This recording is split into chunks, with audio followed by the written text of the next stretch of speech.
Assalomu alaykum, hurmatli kuzatuvchilar. Bugun organizmni kun davomida tetik saqlashga yordam beradigan 10 ta odatni sanab o'tamiz. Psixologlar va murabbiylar ko'pincha hayotdagi ijobiy o'zgarishlar uchun yaxshi odatlarni joriy qilish kerakligini aytadi. Buni esa ertalabdan boshlash yaxshiroqdir, chunki har kuni tonggi odatlar kunning qolgan qismini mukammal tartibga soladi. Birinchisi erta uyg'onish. Erta uyg'onib, asta-sekin ish kunini rejalashtirish, telefon qo'ng'iroqlari va uchrashuvlar ro'yxatini tuzish, ertangi kun haqida o'ylashingiz va maqsadlar qo'yishingiz mumkin. Uyg'oniboq telefonni qo'lga olmaslik kerak. Mobil telefon ekranidan keladigan ko'k nurlanish ko'pincha uyqusizlikka olib keladi. Agar ertalabdan telefonga uzoq vaqt tikilib turilsa, bu tashvishlanish darajasini oshiradi. Tonggi badan tarbiya va yengil gimnastika bilan shug'ullanish. Ertalabki mashg'ulot faollikni oshiradi va kun davomida energiyani saqlashga yordam beradi. Bu ong va organizm jismoniy hamda psixologik vazifalarni yaxshiroq yengishini anglatadi. Charchoq kamroq kuzatiladi. Och qoringa limonli bir stakan iliq suv ichish. Limonli bir stakan iliq suv chindan ham uyg'onish va ko'ngilni ko'tarishga yordam beradi. Och qoringa suyuqlik ichish orqali organizm tezlashishga majbur bo'ladi va maksimal mahsuldorlik bilan ishlash mumkin. Och qoringa limonli suv suvsizlanishni oldini olishga yordam beradi.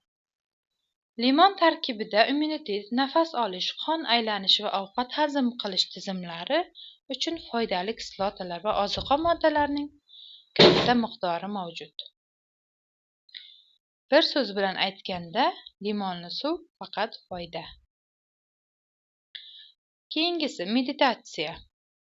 Miyani salbiy fikrlardan tozalash, tashvish va stressni oldini olish, organizmni dam olishga va atrofdagi dunyo bilan uyg'unlikda his qilishga yordam berish uchun kun boshlanishidan oldin 5-10 daqiqa meditatsiya qilish kerak. Keyingisi sovuq va issiq dush. Suv haroratini navbatma-navbat sovuqdan issiqqa va aksincha o'zgartirganda, suv amaliyoti organizm uchun stressdir, ammo bu tufayli to'qimalar hujayralar uyg'onib, yangilanish jarayoni boshlanadi.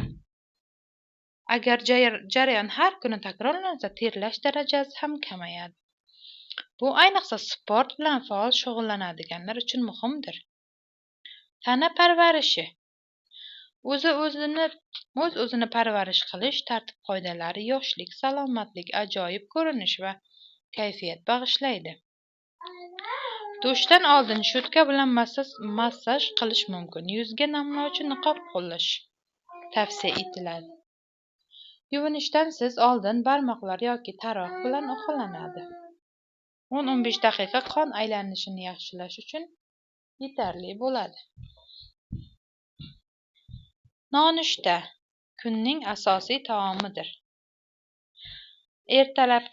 Ertalab organizmdagi metabolik jarayonlarning faolligi oshadi va o't buyumli nonushtaga muhtoj. Oziq-ovqat energiya hisoblanadi. Agar u ertalab soat 7 dan 10 gacha organizmga kirmasa, muvozanat buziladi. Ertalab tanovul qilingan narsa energiyaga aylanadi. Sog'lom nonushta sog'lom yog'lar, oqsil va kletchatkaga boy uglevodlardan iborat bo'lishi kerak. Keyingisi vitamin va qo'shimchalarni qabul qilish. C va E go'zallik vitaminlari deb ataladi. C vitamini kollagen sintezi uchun kerak. U teri va biriktiruvchi to'qimalarning bir qismidir. Yurak va qon tomirlarini himoya qiladi. Xolesterinni kamaytiradi.